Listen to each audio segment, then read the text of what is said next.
प्रदेश कांग्रेस सेवा दल की बैठक जयपुर के बनी पार्क में आयोजित की गई। बैठक में मुख्य अतिथि के तौर पर पीसीसी चीफ गोविंद सिंह डोटासरा मौजूद रहे।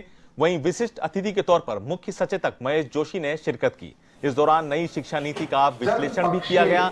पीसीसी चीफ गोविंद सिंह डोटासरा ने अपने उद्बोधन में कहा कि कांग्रेस की ओर से बनाई गई शिक्षा नीति को तोड़ मरोड़ कर बीजेपी लेकर आई है। इस नीति में छात्र और बेरोजगारों को कोई राहत नहीं दी गई। उन्होंने कहा कि नई शिक्षा नीति को लेकर राज्य में कमेटी बनाई गई है और ये कमेटी जल्द अपने सुझाव देगी। कांग्रेस सेवा दल की बैठक में सेवा दल के राष्ट्रीय अध्यक्ष लालजी देसाई, प्रदेश अध्यक्ष हेम सिंह शेखावत और सेवा दल के कार्यकर्ता मौजूद रहे। भगवाकरण करने का एक सेवा दल अध्यक्ष से निवेदन करूंगा कि वो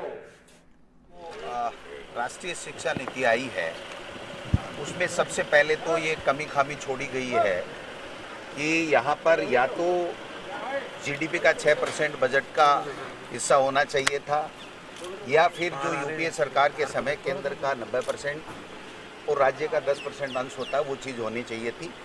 बजट का किसी तरीके से कोई प्रावधान इस पॉलिसी को इम्प्लीमेंट करने के लिए नहीं किया गया है। दूसरा, प्रधानमंत्री जी विदेशों में घूमते हैं तो अपने विदेशी मित्रों को ओबलाइज करने के लिए इसका निजीकरण किया जा रहा है। प्री प्राइमरी को मजबूत करने के लिए आंगनबाड़ियों की बात की गई है, लेकिन उसके लिए बजट नहीं दिया जा रहा है।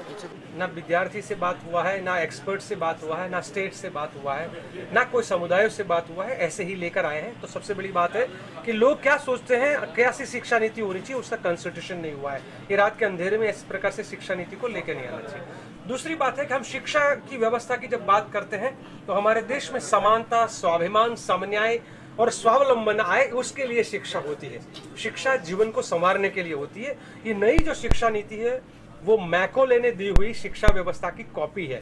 मैकोले क्या करता था, ब्रिटिशर्स को जो चाहिए पढ़े हुए मजदूर, लिखे मतलब अक्षर ज्ञान वाले मजदूर, तो ये अक्षर ज्ञान वाले मजदूर पैदा करने वाली शिक्षा की व्यवस्था है, जिसमें जिसके पास पैसा है उसको ज्ञान मिलेगा और जो पैसा नहीं है तो सिर्फ अक्षर ज्ञान मिलेगा।